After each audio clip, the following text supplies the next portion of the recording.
Io, vista anche l'attenzione con cui seguivamo tutti, credo che il professor Bottazzi abbia messo largamente le mani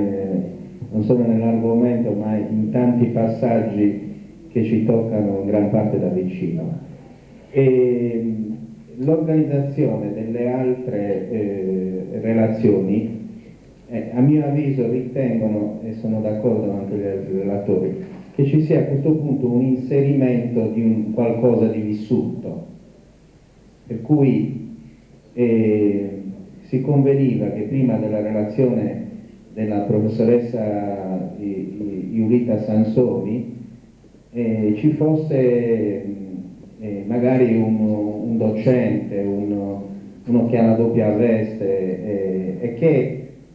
dice una cosa strana, identità e qualità, Tonino Bussu, sindaco di Ollolai, al quale però chiediamo se lui ha avuto possibilità di misurare questo fatto, quindi anche prendendo lo spunto sia dall'intervento del sindaco di Nuoro, che chiaramente ci ha dato un saluto sostanzioso, non solo un passaggio così di amicizia e di ospitalità. Chiederei quindi a Tonino Bussu, cioè questo sforzo qui, cioè ci serve molto capire se in Sardegna noi che veniamo giudicati, per esempio, gli uomini del silenzio, del dire e non dire, cioè che questo atteggiamento spesso viene dagli esterni giudicato come di sospetto, no? Cioè, tu che vivi in un paese che, diciamo, è di qualità in molte cose, ci puoi aiutare a capire se, come diceva il professor Bottazzi, invece il sorriso ci deve sempre più appartenere o ci cambia in qualche modo quello che era la nostra immagine tipica, insomma. Grazie.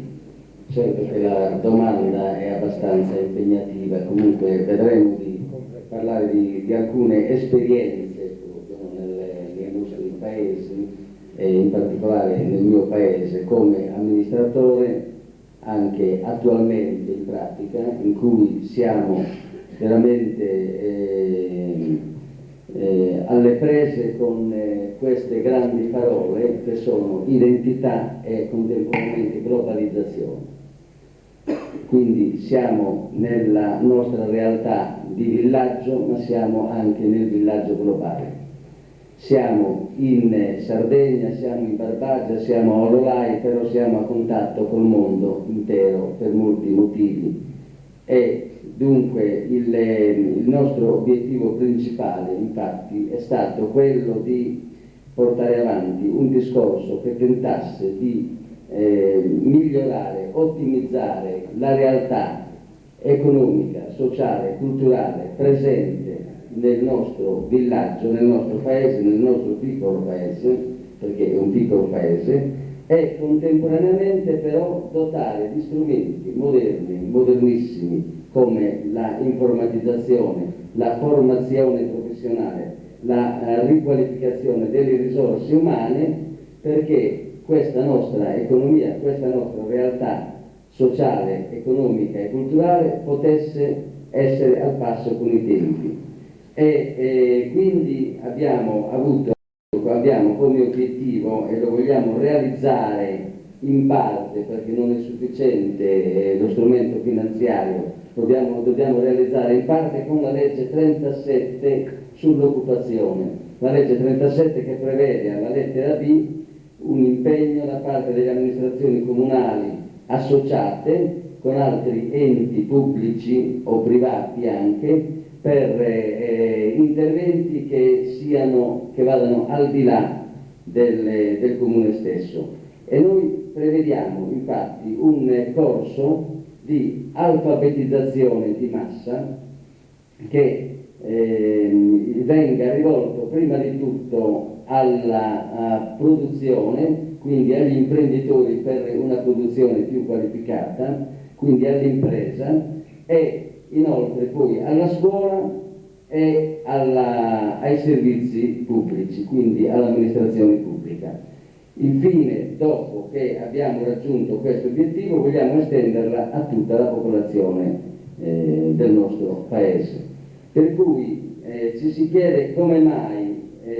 si vorrebbe fare appunto questa alfabetizzazione e come mai, perché tra gli altri obiettivi abbiamo anche quello di insegnare, oltre alla lingua sarda, italiana, eccetera, di insegnare l'inglese, perché sappiamo che dobbiamo fare i conti con l'inglese. Se io devo andare a Roma, non ci vado col carro a voi, devo prendere l'aereo, però ci devo andare con la mia identità, ci devo andare con la mia cultura, ci devo andare con col mio patrimonio appunto culturale, però devo usare e utilizzare gli strumenti che la civiltà moderna mi mette a disposizione. E allora chiaramente prevediamo dei corsi di formazione per vedere di superare determinati problemi. Pensavo che il problema della risposta al telefono fosse solo un problema del comune di Ololai, invece sento poco fa che anche all'università succede la stessa cosa. Certe volte non si risponde da noi, come del resto in molte altre amministrazioni pubbliche, e magari invece c'è la musichetta che viene ripetuta all'infinito, per cui sembra che in quel paese ci sia solo musica e dolci voci, mentre invece finalmente poi arriva anche qualche risposta e quando arriva è sempre gradita, nonostante il timbro di voce magari un po' non sempre piacevole, magari tenebroso come si diceva prima, ma comunque questo non succede spesso. Anche questo del telefono, chiaramente della risposta, del servizio è importante, probabilmente anche per questo bisogna fare dei corsi di aggiornamento, dei corsi di formazione per la qualità appunto dei servizi stessi. Ma noi abbiamo bisogno, viviamo in una realtà che si basa ancora sulla civiltà e sulla civiltà contadina, in particolare pastorale, artigianale, e abbiamo dei prodotti che hanno bisogno di essere riqualificati. Abbiamo bisogno di riqualificare i nostri produttori, abbiamo bisogno di riqualificare i nostri contadini, i nostri pastori, perché possano acquisire nuove tecniche di produzione, nuove tecniche di mercato, di ricerca di mercato, nuove tecniche di vendita dei prodotti, perché possano mettersi in contatto con il mondo. Abbiamo bisogno di riqualificare le nostre imprese artigiane che producono,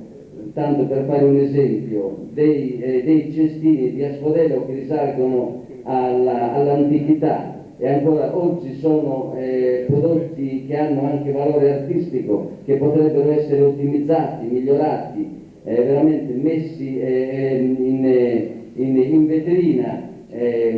messi come cestini per poter fare i cestini e i regali di Natale, dove metterci anche gli altri nostri prodotti della nostra realtà, il miele, il pane, i dolci, il formaggio, il vino, eccetera, eccetera. Bene, prima per esempio questi prodotti venivano girati in tutti i paesi della Sardegna e c'era il venditore che dava il bando per questi prodotti. Oggi non lo si fa più, è un mondo che non esiste, per fortuna più, è già superato, siamo già in un'altra realtà. Vorremmo che questo bando, che prima non superava il vicinato, prima non arrivava all'altra parte del paese, invece oggi tramite l'informatica, appunto, tramite internet, tramite la possibilità di questi corsi di aggiornamento, tramite le nuove tecnologie, possa invece essere una vetrina e possa arrivare all'altra parte del mondo. Cioè vogliamo avere più voci, vogliamo essere in condizioni di poter commercializzare meglio i nostri prodotti e soprattutto farli conoscere, perché oggi la conoscenza, sappiamo, per quanto riguarda l'economia e quindi la produzione, è fondamentale. Chiaramente quindi noi riteniamo che creando questa informatizzazione di massa si possa quindi migliorare già di gran lunga l'economia tradizionale, ma questa informatizzazione la vogliamo anche estendere ai servizi pubblici, prima di tutto gli uffici pubblici. gli uffici dei nostri comuni, del nostro comune in particolare, in modo che i dipendenti vengano veramente messi in condizioni di dimostrare la loro professionalità, le loro capacità professionali, in modo che ci sia una riqualificazione veramente delle risorse umane. Ci sono competenze spesso inespresse, competenze che potrebbero essere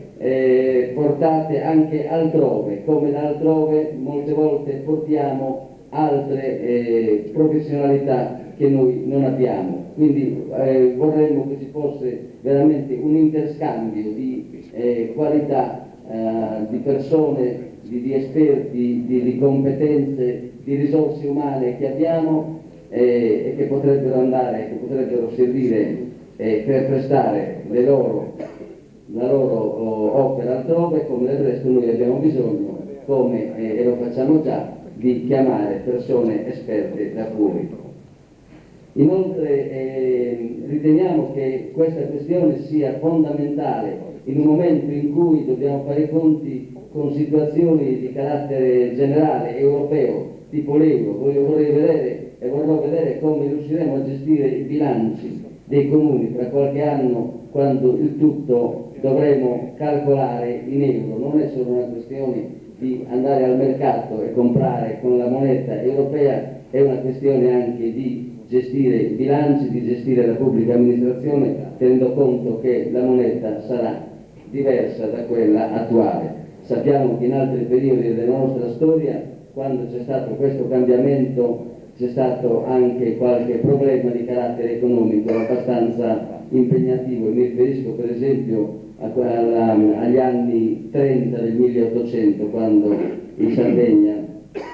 appunto è stata modificata la moneta.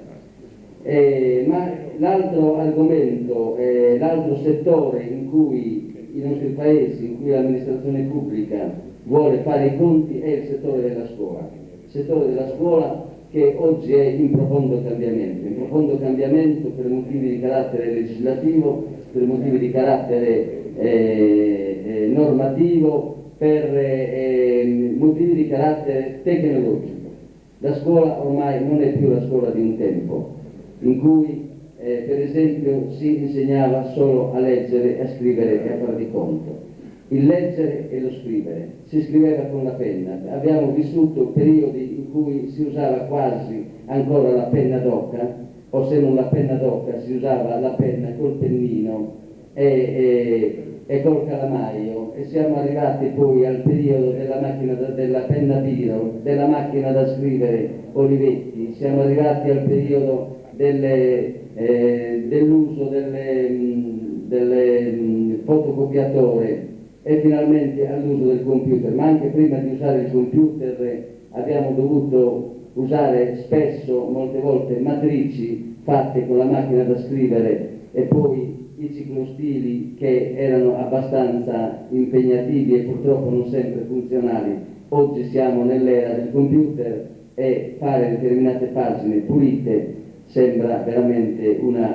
qualcosa di magico rispetto a quello che veniva prima, purtroppo con strumenti che non erano sempre adeguati. Siamo passati attraverso vari momenti in cui la produzione oggi non è più solo quella della scrittura, ma oggi nelle nostre scuole dobbiamo abituare i ragazzi, i giovani, a produrre anche altro, a produrre la nostra realtà tramite vari corsi, tramite vari progetti, tramite vari strumenti. Per esempio il riuscire, noi abbiamo alcune idee, alcuni progetti in atto, a prescindere da questo corso di informatizzazione di cui parlavo prima, per il quale dobbiamo chiedere la collaborazione, dirò dopo di chi, perché non basta l'impegno dell'amministrazione comunale,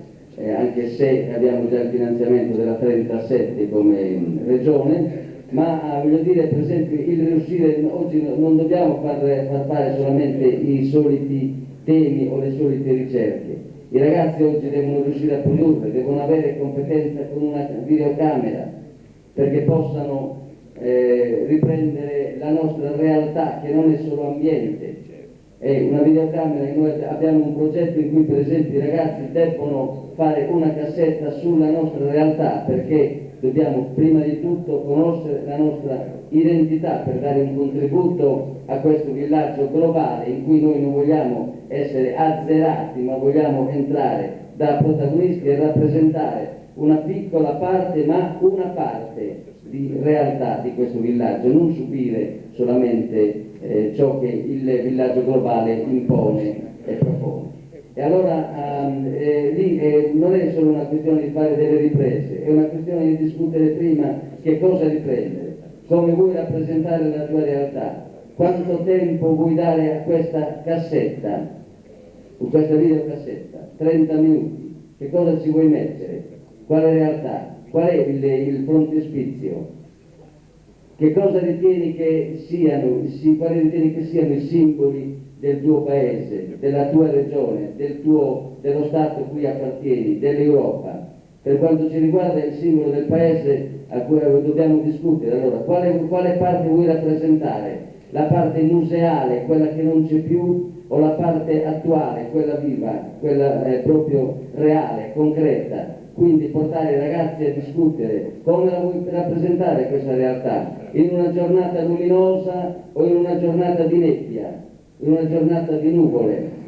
quindi per vedere un po' in che termini noi dobbiamo rapportarci con la realtà che abbiamo davanti, il riuscire quindi a rappresentare la nostra realtà nel modo migliore, ma che non ci siano solo simulazioni, ma che ci sia proprio una voglia di essere protagonisti e di rappresentarci come tali siamo.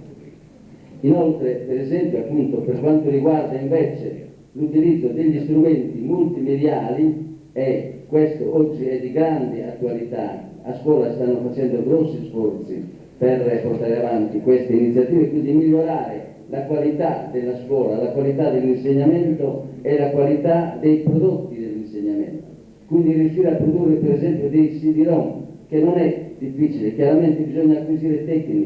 tecniche nuove, in cui noi per esempio abbiamo come programma quello di fare un CD-ROM in cui vengono rappresentate la realtà gastronomica del nostro paese, con la storia delle nostre produzioni alimentari, con il modo con cui vengono preparate le pietanze, i pasti, con le fotografie dei vari momenti di preparazione, con i momenti in cui vengono anche consumati, i momenti più importanti in cui vengono consumati i pasti, per dire. Oppure l'altra realtà, quella dei giochi, che metteremo veramente tutto in un CD-ROM, non ci vogliono molti strumenti, basta appunto un computer, e lì si discute sulla necessità di un computer in classe, di un computer per ogni alunno. Sappiamo i finanziamenti regionali, sappiamo l'intervento del Ministero della Pubblica Istruzione in merito, basta un modem, basta il masterizzatore, il videoregistratore, lo scanner per poter fare queste cose. Certo, ci vuole impegno, non è così facile, è abbastanza in salita, però con un po' di impegno si riescono a portare avanti determinate attività che modificano la nostra scuola, pur lasciandola legata alla propria realtà, però la rendono qualitativamente diversa. Ieri si producevano libri, oggi si producono altri testi, che sono proprio i testi cosiddetti multimediali, e siamo in grado di farlo per metterci al passo con il mondo. Certo che ci sono i grossi problemi, oltre alla questione del rispondere al telefono, che è un problema non di poco conto, ma nemmeno di grandissima importanza. Un problema della qualità è anche quello delle opere pubbliche, per esempio, perché a noi capita di asfaltare oggi una strada, di vederla bella, di collaudarla e di tagliarla subito il giorno dopo, perché magari dobbiamo fare un'altra opera, e prima hai aspettato anni, decenni per poter mettere quel po' di catrame o quel granito in quella strada, e il giorno dopo la devi smantellare completamente, perché ci devi mettere le fognature, ci devi mettere l'acqua, ci devi mettere il gas, ci devi mettere l'elettricità. Quindi la nostra qualità dipende anche dalla collaborazione che ci deve essere e dal coordinamento tra le varie amministrazioni perché gli interventi siano mirati e perché non si distrugga domani quello che invece si è fatto oggi e con grandi sforzi, perché purtroppo questo determina anche spreco di risorse e sappiamo che le risorse sono sempre molto contenute, molto contenute. Quindi direi che a questo punto noi abbiamo bisogno di fare intese di programma, abbiamo bisogno di fare accordi con l'amministrazione che c'è più vicina, che è quella provinciale, con la regione, con gli enti strumentali, con la università, per poter portare avanti questo discorso di informatizzazione di massa e di insegnamento dell'inglese, premesso che per quanto riguarda il sardo, chiaramente la lingua sarda ci stiamo attivando diversamente, ma come strumento per l'insegnamento anche dell'inglese, se vogliamo che la nostra realtà sia sempre maggiormente qualificata proprio dal punto di vista qualitativo. Grazie.